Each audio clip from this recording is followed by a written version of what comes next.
A racist cop, filled with arrogance and unchecked power, casually flung his scalding coffee straight at a black woman, expecting her to recoil in silence. He smirked, believing he had humiliated just another citizen beneath him. But what he didn't know, what no one in that police station realized, was that this woman wasn't just anybody. She was the newly appointed Chief Justice of the Supreme Court, the highest authority in the nation's judicial system. The moment her identity was revealed, the power dynamics shifted like an earthquake. Officers froze, their faces draining of color as the realization hit them like a sledgehammer. The man who had just tried to assert his dominance suddenly found himself standing on the edge of his own downfall.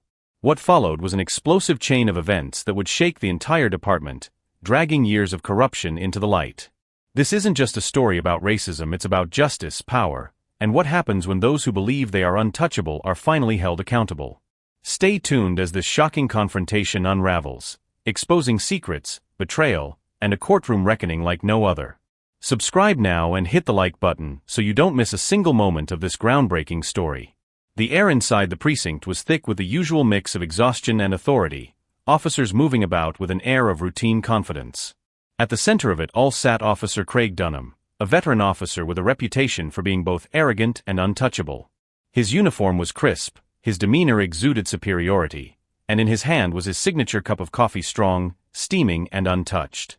The main doors swung open, and a woman stepped inside. She was tall, elegant, and exuded a quiet yet undeniable presence. Dressed in a deep navy suit, she carried herself with an air of precision.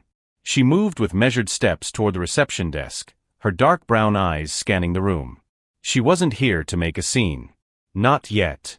None of the officers recognized her, which was precisely why the tension in the room didn't shift immediately. To them, she was just another citizen, a black woman who had entered their domain, perhaps to file a complaint, perhaps to seek assistance. Craig Dunham barely looked up from his screen, dismissing her with a glance before taking another sip of his coffee. She reached the desk and stood silently, waiting. The young desk officer, barely out of training, hesitated before acknowledging her. Before he could ask what she needed, Dunham interrupted, his voice thick with sarcasm. The woman remained calm, her expression unreadable, but her patience was clearly being tested. Dunham, never one to miss an opportunity to exert dominance, smirked and leaned back in his chair, coffee still in hand. He took a slow sip before shaking his head. The officers who had been watching pretended to look away, aware that something was brewing but unwilling to intervene.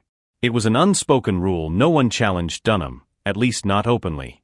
He had built his influence within the station through intimidation and unchecked authority, and no one wanted to be the one to stand against him. Then it happened.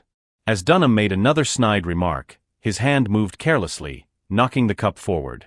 The coffee, still scalding hot, splashed directly onto the woman's sleeve and hand, staining the crisp navy fabric of her suit. The room fell into absolute silence. The woman inhaled sharply but did not react the way Dunham expected. There was no outburst, no gasp of shock. Instead, she slowly lifted her gaze to meet his. Her expression remained composed, but her eyes burned with something undeniable: authority. Dunham, expecting anger or submission, was momentarily thrown off. His smirk faltered, replaced with the smallest flicker of uncertainty. The silence in the room stretched unbearably. Then she spoke, her voice smooth, deliberate, and carrying the weight of something much larger than this moment.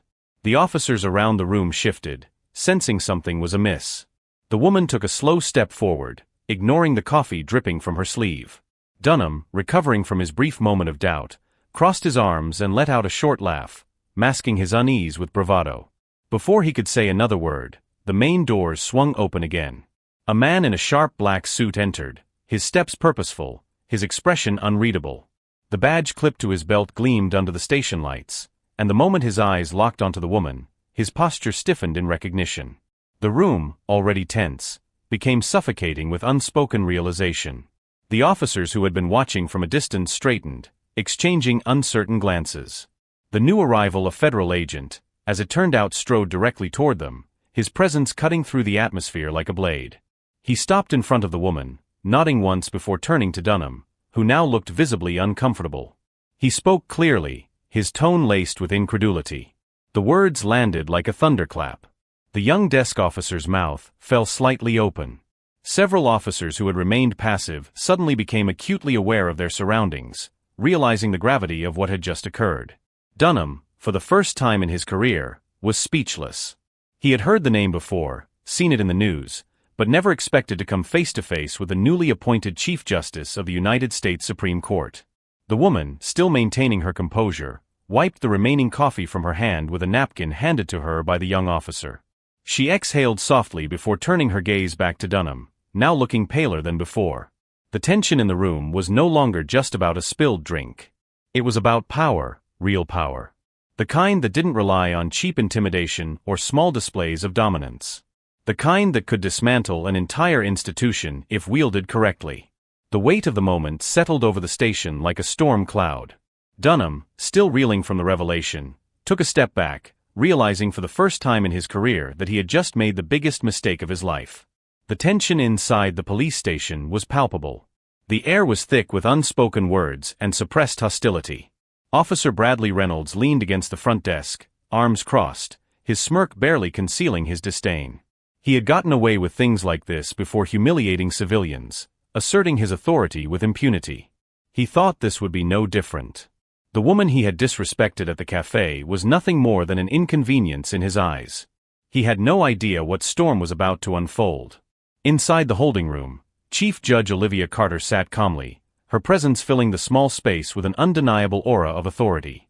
The coffee stains on her expensive blazer were still visible, a stark reminder of the blatant disrespect she had just endured. But what concerned her now wasn't the incident itself, it was what it represented. A systemic rot, one she had spent her entire career fighting against, had just confronted her face to face. The door creaked open, and a junior officer hesitated before stepping inside. His nervous gaze flickered toward Olivia, then down at the clipboard in his hands. He had heard the murmurs. Something about this woman wasn't right. Or rather, she was too right. Too calm. Too composed. People like her, those who knew their rights, who stood their ground, never reacted this way. Something was off. Outside the holding room, Captain Darren Whitman observed through the one-way mirror, his brow furrowed. He had been dealing with complaints against Bradley for months now, but every attempt at addressing the issue had been met with bureaucratic resistance. Now, something about this situation felt different. He pulled up the arrest record on his computer screen and skimmed through the details. There it was: arrested for disorderly conduct and obstruction of justice. A textbook excuse. But something gnawed at him.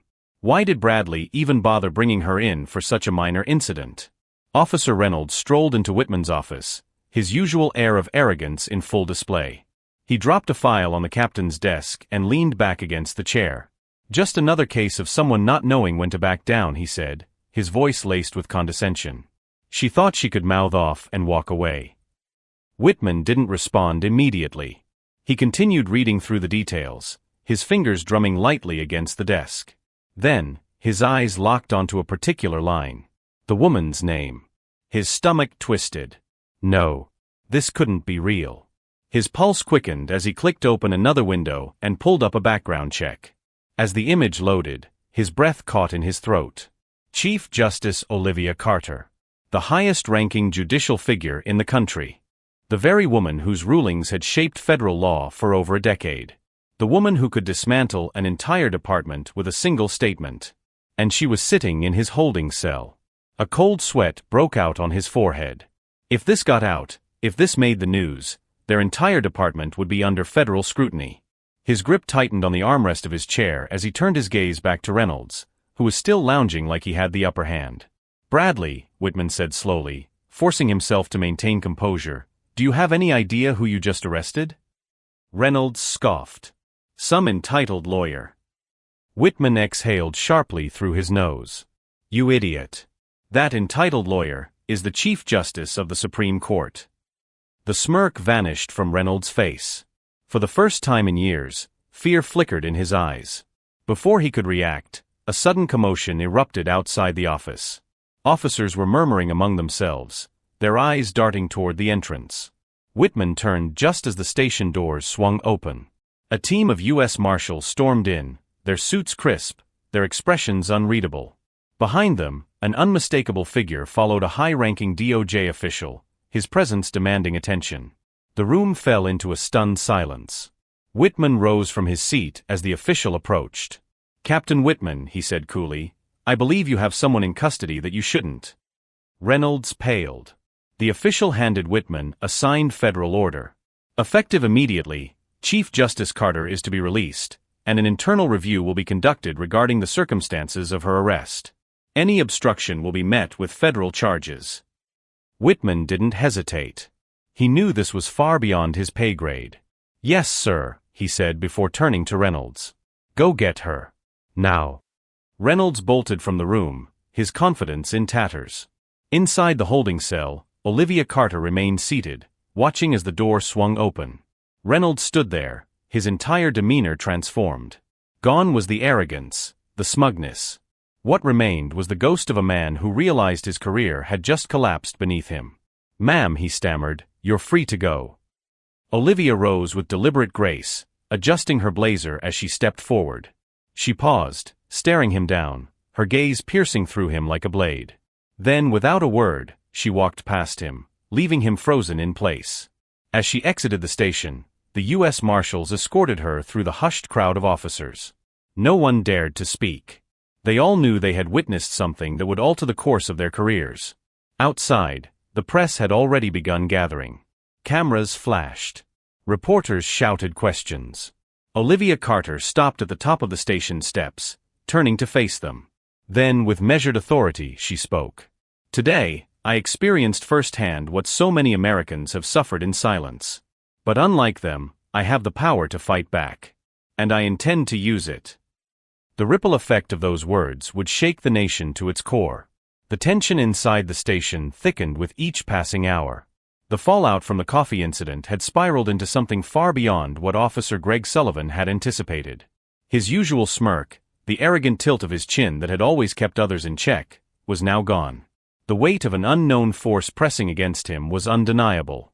He had underestimated the woman he humiliated, and now, she was about to dismantle everything he thought he controlled. Judge Olivia Carter, the new Chief Justice, had remained composed despite the humiliation. But beneath her calm exterior was a storm brewing. She had fought her entire life against systemic discrimination, and this moment would not be an exception. The humiliation she endured was not personal, it was symbolic of something far more insidious. And she would not let it stand. Inside the precinct, officers whispered among themselves. Some scoffed at Sullivan's predicament, knowing his reign of intimidation was built on arrogance rather than true strength. Others, those who had benefited from his tactics, were more hesitant. The cracks in the foundation of his power were growing. And then came the first real tremor. The Internal Affairs Division had launched an investigation. Unmarked cars sat outside the precinct, their presence an unspoken warning. Officers who had long stayed silent now found themselves rethinking their allegiances. Some, like Detective Rachel Dawson, a seasoned officer with a reputation for integrity, had begun pulling at the threads of Sullivan's history. And what she found was damning. There were reports cases Sullivan had buried, incidents of excessive force that had been ignored. Dawson had always suspected, but now she had proof. And she wasn't alone. Officer James O'Connell, a younger recruit who had once idolized Sullivan, was now faced with an uncomfortable truth. The man he had followed was nothing more than a fraud who thrived on fear. As Sullivan tried to navigate the unraveling chaos, a call came in. Not just any call. A direct line from Washington. The chief of police, who had previously dismissed the incident as a misunderstanding, was now pale as he hung up the phone. The White House had taken interest in the case. Judge Carter's name had reached the highest levels of government, and now, action was inevitable. Inside an interrogation room, Sullivan sat across from Dawson. His usual bravado was slipping. He scoffed, claiming he was being targeted by a political agenda, that this was a setup. But Dawson didn't flinch. She slid a file across the table. Inside were statements, testimonies, and surveillance footage. Footage that contradicted every word Sullivan had uttered since the incident began. Elsewhere, Judge Carter was not waiting for justice to take its course, she was ensuring it. Meeting behind closed doors with federal investigators, she laid out a case that extended beyond Sullivan. There were others higher-ups who had allowed corruption to fester, who had enabled men like Sullivan to operate unchecked. She was not merely fighting for herself, she was dismantling a structure built to oppress. Back at the precinct, the atmosphere was suffocating. Officers who had once sided with Sullivan were now silent. O'Connell, after struggling with his own conscience, finally stepped forward. He provided information, a crucial detail that solidified the case against Sullivan. It was enough. The moment came swiftly. Federal agents arrived, their presence an unshakable force. Sullivan was led out in handcuffs, his protests drowned out by the murmurs of those who had once feared him. His reign had ended, not with a fight, but with the weight of justice finally pressing down upon him. But the battle was far from over. Judge Carter stood at the center of it all, knowing that the system did not crumble from one fallen officer. This was merely the beginning. There were still others in the shadows, still those who would resist change. But she had made her stance clear. And the world was now watching. The courtroom was packed with onlookers, journalists, and legal professionals, each eager to witness what promised to be one of the most shocking trials in recent history. The judge presiding over the case was none other than Supreme Court Chief Justice Eleanor Graves, the same woman whom Officer Bradley Foster had humiliated just days earlier, unaware of her true identity. Now, the truth was about to unravel in the most dramatic fashion possible. As the prosecution laid out its case, evidence after evidence painted a picture of deliberate racial bias, abuse of power, and the systematic corruption embedded within the police department. Foster sat at the defendant's table, his face a mask of defiance, but his posture betrayed the tension coursing through him. He had thought he was untouchable, that his position and connections would shield him from any real consequences. However, as the prosecution's key witness was called, a collective gasp rippled through the room. Chief Justice Eleanor Graves rose from her seat in the audience and approached the witness stand, her robe flowing behind her. The murmur among the crowd grew deafening, and even the defense attorney seemed momentarily at a loss for words. The realization set in: Foster's victim was no ordinary citizen, she was the highest judicial authority in the nation. The prosecutor wasted no time establishing the chain of events. Graves recounted her encounter with Foster in painstaking detail, her voice unwavering. She spoke of the blatant disrespect, the racial slurs thinly veiled behind authority, and the scalding coffee thrown in an act of deliberate humiliation. The courtroom listened in stunned silence as she described how Foster had laughed, how the officers around him had turned a blind eye, and how he had carried on as if it were just another day. The defense attempted to argue that Foster had acted out of stress, that he had been overwhelmed and reacted poorly in the moment. But their case crumbled under the weight of the overwhelming evidence. Surveillance footage captured his actions, audio recordings from the police station revealed his history of racially charged comments, and internal reports exposed a pattern of misconduct that had long been buried under bureaucratic protection. As the trial progressed, the prosecution unveiled a secondary layer of corruption. Foster was not acting alone. Several other officers were implicated in covering up racially motivated abuses, forging reports, and intimidating those who dared to speak out. The trial, originally centered around one officer's misdeeds, had evolved into a full-blown expose of the department's deep-seated corruption. Foster's colleagues, previously loyal to the unspoken codes of silence and complicity, began to break under the weight of public scrutiny. One by one, officers took the stand, testifying against the culture that had allowed Foster to operate with impunity. Some expressed remorse, others justified their actions out of fear, but all painted a damning picture of a system that had long protected the guilty at the expense of justice. Meanwhile, outside the courthouse, protests erupted. Activists, legal experts, and everyday citizens gathered in solidarity, demanding systemic reform. The case had become more than just about one man's crime, it was a reckoning for a flawed institution. News outlets broadcast the trial live, and social media exploded with discussions, debates, and calls for justice. As the trial reached its climax, the defense, realizing there was no path to exoneration, shifted its strategy. They pleaded for leniency, arguing that Foster was merely a product of the system, a man who had been conditioned to believe in his own untouchability. But Graves, now addressing the court from the bench, delivered a response that would resonate beyond the walls of the courtroom. She acknowledged the failures of the system, but she refused to let them be an excuse. She declared that accountability was the first step toward real change, that justice was not about sympathy for the oppressor but about restoration for the oppressed. She made it clear that no badge, no title, and no connection would ever again be enough to shield the guilty from facing the consequences of their actions. With the final verdict approaching, the air in the courtroom was thick with anticipation. When the judge read the sentence guilty on all counts, the reaction was immediate. Applause erupted, emotions ran high, and for the first time in a long time, justice felt tangible. Foster, his bravado finally shattered, slumped in his seat, the weight of his actions crashing down on him. The trial concluded, but its impact was only beginning to unfold. Investigations into the police department widened, reforms were proposed, and the nation watched as a single moment of injustice transformed into a catalyst for change. Graves, now more than ever, stood as a symbol of resilience, proving that even the most entrenched systems of power could be challenged and reformed. As she exited the courthouse, surrounded by supporters and the press, she paused for a moment, looking back at the building where justice had prevailed. This was not the end, it was merely the beginning of a larger fight. And she was ready. The weight of the trial had sent shockwaves through the justice system, and the entire country watched as the once powerful figures trembled under scrutiny. The Supreme Court Chief Justice, now fully aware of the extent of the conspiracy, knew that the battle was far from over. The corrupt officers, the officials who shielded them, and the network that allowed systemic injustice to flourish were still trying to cover their tracks. Inside the courthouse, the tension was suffocating. The press was relentless, flashing cameras capturing every nervous glance, every bead of sweat dripping from the foreheads of the accused. The Chief Justice, however, remained composed, her piercing gaze cutting through the courtroom like a blade. She had spent her career upholding the law, and now she would ensure that those who had perverted it faced the full weight of justice. The first major breakthrough came from an unexpected source. An anonymous whistleblower from within the police department came forward with damning evidence: internal emails, falsified reports, and audio recordings of the corrupt officers discussing how they manipulated evidence to frame innocent civilians. The testimony shattered any remaining facade of innocence among the accused, leaving them scrambling for excuses.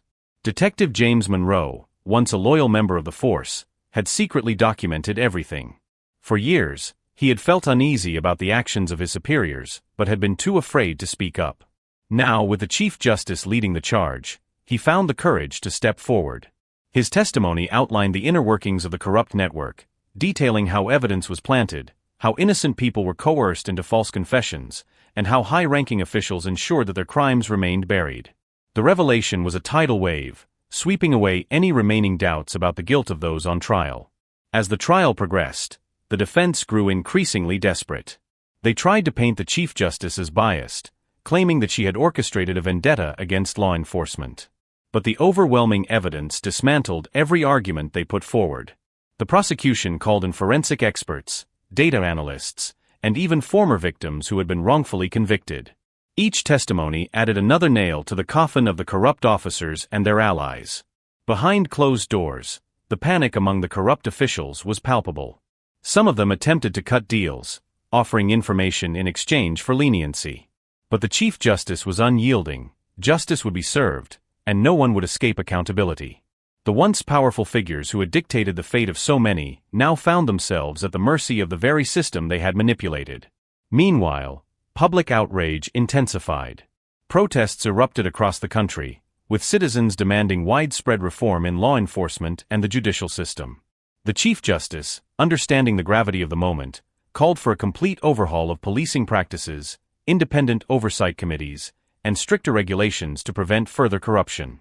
Her words resonated beyond the courtroom, sparking a national conversation about systemic injustice and the need for true accountability. The final moments of the trial were nothing short of cinematic. The lead officer responsible for the coffee incident, now visibly shaken, was brought to the stand. The prosecution presented irrefutable evidence of his involvement in multiple illegal operations, and the weight of his crimes finally crushed his arrogance. Under oath, he broke down, confessing to everything. The courtroom erupted in gasps, and the corrupt network crumbled before everyone's eyes. The verdict was swift and unforgiving. The officers were convicted on multiple charges, including obstruction of justice, abuse of power, and conspiracy. High-ranking officials who had shielded them faced indictments of their own. As the gavel slammed down, signaling the end of the trial, the Chief Justice took a deep breath. Justice had prevailed, but the fight for systemic reform was just beginning. Outside the courthouse, the press swarmed, eager for a statement.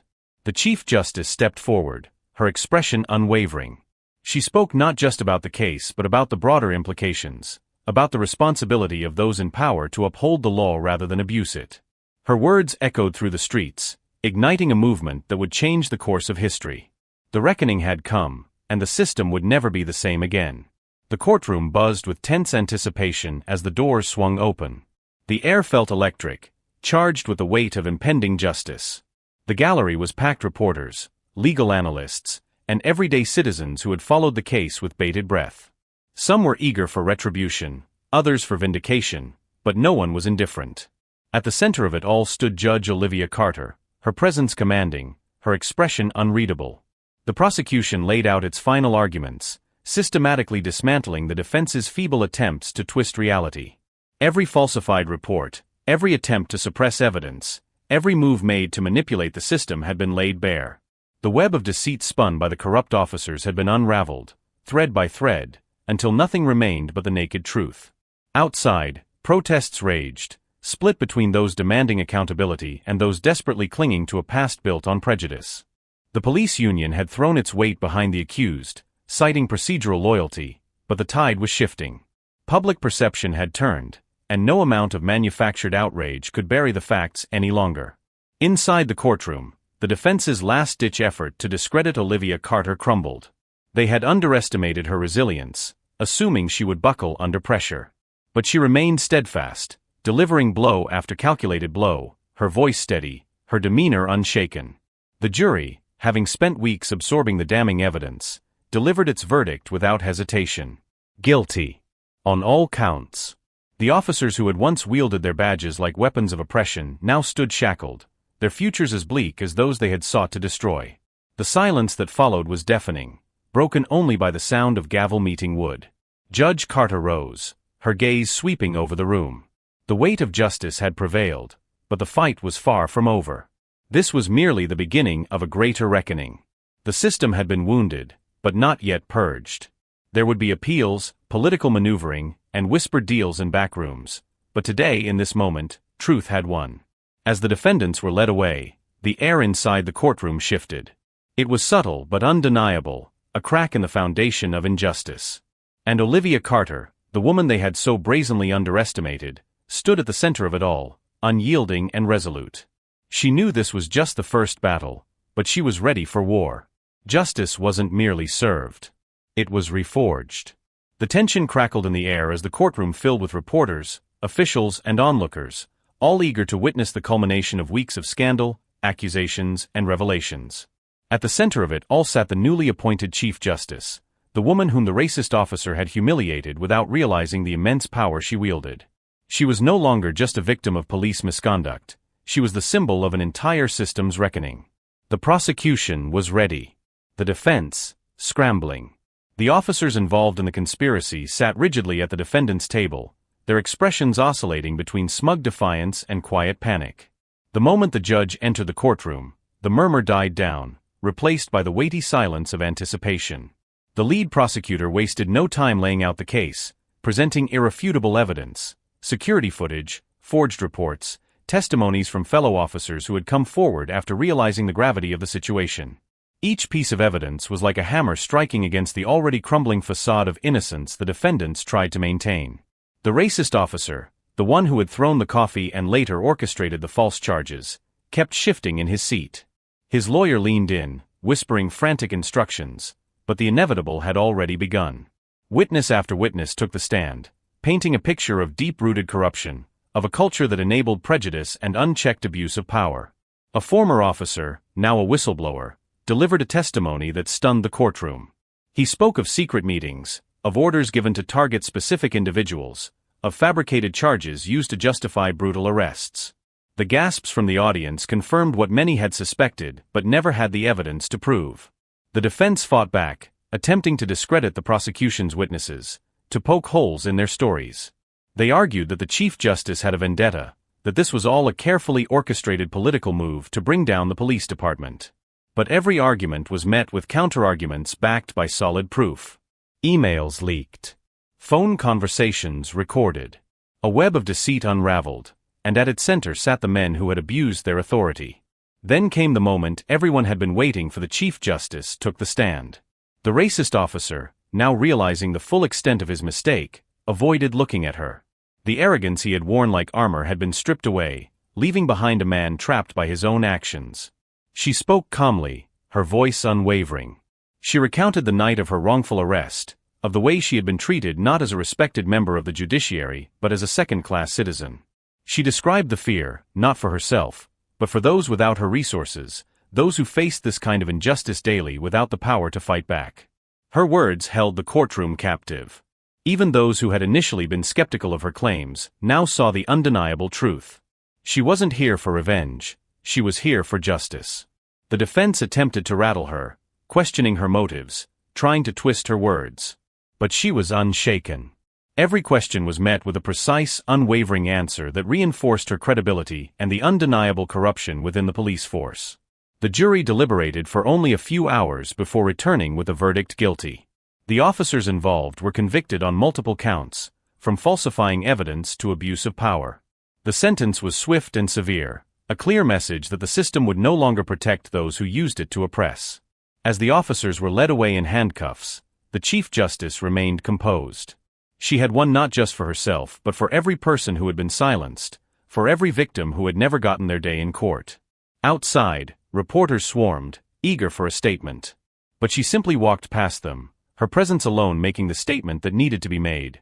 Justice had been served, and this was just the beginning. The nation watched. The system trembled. And for the first time in a long time, change felt possible. The air was thick with tension as the final showdown unfolded. The courtroom had long since emptied, but the echoes of the verdict still rang in the ears of those who had been present. The scandal that had begun with a cup of coffee and an arrogant officer's reckless act had spiraled into a national reckoning, forcing the entire judicial and law enforcement system to confront its deepest flaws. The Supreme Court Chief Justice stood alone in her chambers, absorbing the gravity of the moment. The fallout was swift and merciless. The officers involved had been arrested, and internal investigations spread like wildfire through the department. Reports of past misconduct emerged, revealing a web of corruption, discrimination, and abuse that had been festering for years. The officers who had once stood by in silent complicity now found themselves scrambling for cover, realizing too late that the tide had turned against them. Meanwhile, inside the precinct, chaos reigned. Officers whispered nervously, glancing at each other with suspicion and fear. Some packed up their desks, knowing that their time was running out. Others doubled down, attempting to fight the accusations with counter-narratives and legal maneuvering. The power structure that had once shielded them had crumbled, leaving them exposed and vulnerable. The Chief Justice's presence in the courtroom had been a spectacle in itself. The very idea that the woman they had humiliated, dismissed, and attempted to silence was not just an ordinary citizen but the highest legal authority in the country sent shockwaves through the nation. The media frenzy surrounding the case had reached unprecedented levels, forcing even the most reluctant voices to acknowledge the systemic issues at play. The public response was immediate. Protests erupted in cities nationwide, demanding sweeping reforms in law enforcement practices. The cries for justice, once ignored, now carried the weight of undeniable proof. Political leaders, sensing the shifting tides, scrambled to introduce legislation aimed at curbing police overreach and ensuring greater accountability. The former officers, now defendants, sat in their cells, grappling with the reality of their downfall. Their arrogance had been their undoing, their belief in their own untouchability shattered in a single moment of miscalculation. Some attempted to bargain, offering information in exchange for leniency. Others remained defiant, clinging to the hope that the system that had protected them for so long would somehow come to their rescue. But there would be no rescue, no escape from the consequences of their actions. Back in her office, the Chief Justice received a call from the President. The conversation was brief, but loaded with significance. The President expressed full support for the judicial process and pledged to push forward with nationwide police reform initiatives. The gravity of the moment was not lost on either of them. As the days passed, new policies were enacted. A federal oversight committee was established to monitor police conduct, ensuring that cases like this would never be buried or ignored again. Officers across the country underwent mandatory training, and transparency measures were put in place to prevent abuse of power. But for the Chief Justice, the battle was far from over. She knew that change would not come overnight. The system was vast, its roots deep, and the forces resisting reform were powerful. But she also knew that this victory was a crucial step forward.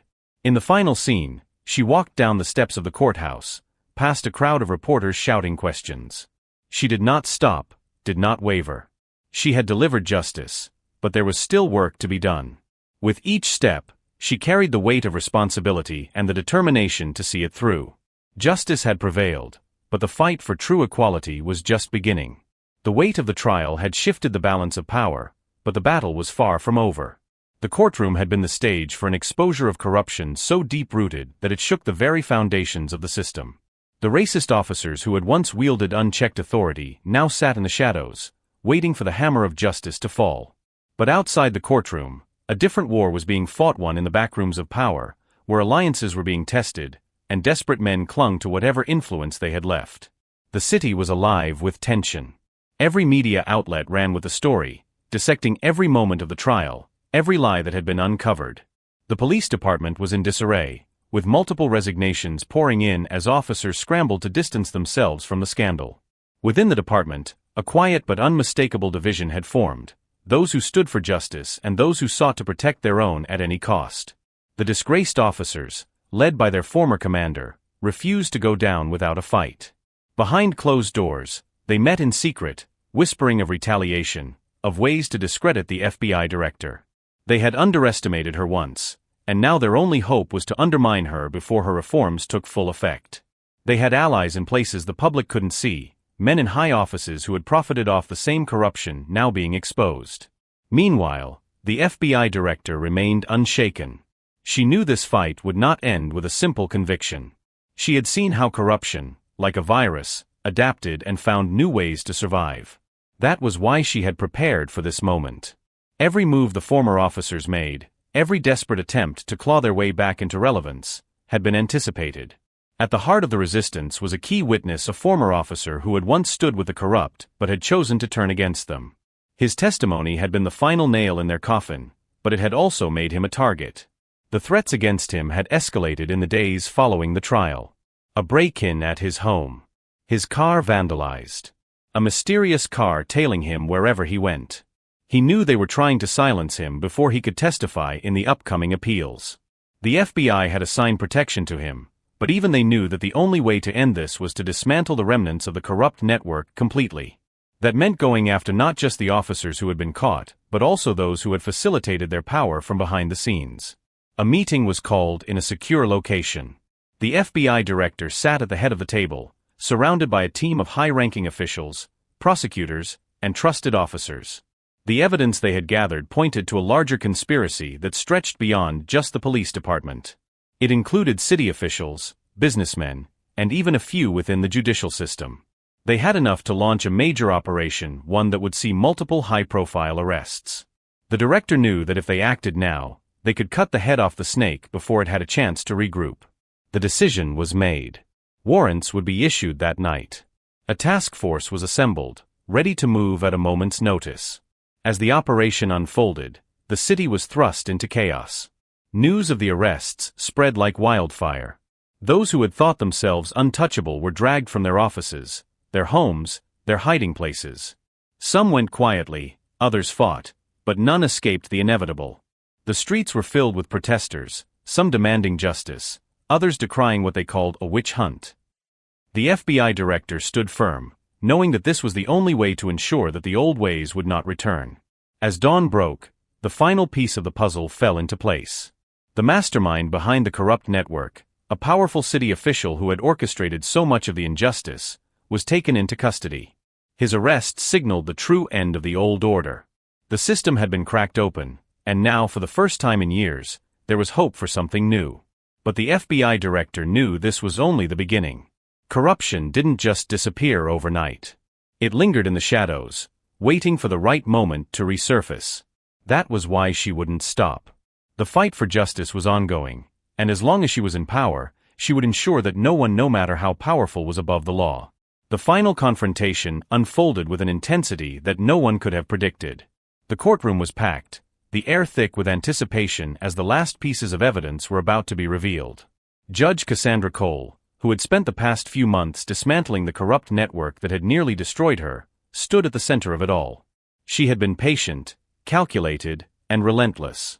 Now, it was time for justice to be served. Luke Harrison sat at the defendant's table, his face devoid of its usual arrogance. The man who had once wielded power with impunity was now exposed, vulnerable. His legal team was scrambling, flipping through documents, trying to find an escape route that no longer existed. Every angle had been covered, every loophole closed. The prosecution had built an airtight case, with testimony after testimony corroborating the crimes Luke had committed. The atmosphere in the courtroom was tense as Cassandra took a deep breath, knowing that her next words would change everything. The final witness was brought in, an FBI analyst who had been working undercover for months. The analyst detailed how the web of corruption had extended far beyond Luke, implicating higher-ups who had been complicit in his abuses. The walls were closing in, and Luke knew it. In a last-ditch effort to regain control, he stood abruptly, his voice cutting through the silence. He launched into a tirade, claiming that the system was against him, that he was the victim of a witch hunt. But the outburst did nothing to sway the judge or the jury. Cassandra remained impassive, her years of experience keeping her unfazed by his theatrics. The verdict was swift and decisive. Guilty. On all counts. The courtroom erupted into murmurs, some in relief, others in shock. Luke slumped back into his chair, the reality of his fate settling in. The officers standing by moved in to escort him out, the weight of his downfall evident in his defeated posture. Outside, the press swarmed, eager to capture the moment that marked the end of an era of corruption. Reporters shouted questions, but Cassandra ignored them, her focus on ensuring that justice continued beyond this one case. She knew that the fight wasn't over. There were still structures to dismantle, policies to change. But this was a victory, a hard-earned, necessary victory. As she stepped into her car, she allowed herself a moment to breathe, to reflect on everything that had led to this point. The sacrifices, the betrayals, the relentless pursuit of the truth. She had won this battle, but the war for justice would continue. And she was ready for it. The city had changed, the police force had changed, but most importantly, the people had changed. They had seen what happened when corruption was challenged head-on. They had witnessed the power of accountability. And they would never forget. Cassandra looked out the window as the car pulled away, a determined expression on her face. No matter what came next, she knew one thing for certain: justice was not just a word. It was a promise. And she intended to keep it.